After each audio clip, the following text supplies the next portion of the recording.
Hello friends, ગામઠી કિચનમાં તમારું હાર્દિક સ્વાગત છે. આજે આપણે બનાવીશું ફુદીના લેમન જ્યુસ. ઉનાળાની ગરમીમાં કંઈક ઠંડુ અને તાજગી ભરેલું પીવાનું મન થાય ને, તો આજે હું લઈને આવી છું એકદમ ફ્રેશ અને ઝટપટ બની જાય તેવું ફુદીના લેમન જ્યુસ. આ જ્યુસ એટલું ટેસ્ટી અને રિફ્રેશિંગ બને છે કે એક ગ્લાસ પીવો ને તરત જ શરીરમાં ઠંડક અને તાજગી આવી જાય છે.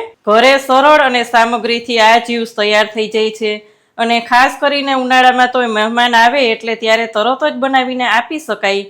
એકવાર આ ફુદીના લેમન જ્યુસ બનાવીને પીશો ને પછી વારંવાર બજારનું શરબત પીવાનું મન જ નહીં થાય અને વારંવાર આ તમે બનાવીને પીશો. તો ચાલો ફ્રેન્ડ, સમય બગાડ્યા વગર શરૂ કરીએ એકદમ ઠંડુ ઠંડુ અને રિફ્રેશિંગ ફુદીના લેમન જ્યુસ. ફુદીના લેમન જ્યુસ બનાવવા માટે સિયાર સીડ્સને લઈ અને આપણે પહેલેથી જ 1 કલાક પહેલા પલાળેલા હતા. અહીં તમે જોઈ શકો છો એકદમ સરસ ફૂલી ગયા છે.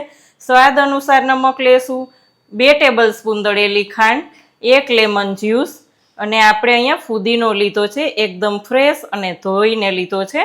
તેને હવે એક મિક્સર જારમાં લઈ લેશું. ફુદીનો, લેમન જ્યુસ, નમક અને દળેલી ખાંડ, દળેલી સાકર ગમે તે લઈ શકો છો.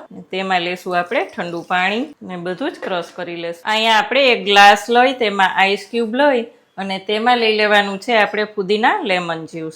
તેમાં જ લઈ લેશું આપણે સિયા સીડ. એકદમ સરસ મિક્સ કરી દેશું. અહીં જોઈ શકો છો ફ્રેન્ડ્સ, જોઈને જ પીવાની ઈચ્છા થઈ જાય તેવું આપણું ફુદીના લેમન જ્યુસ તૈયાર છે. કેવી લાગી આજની રેસીપી?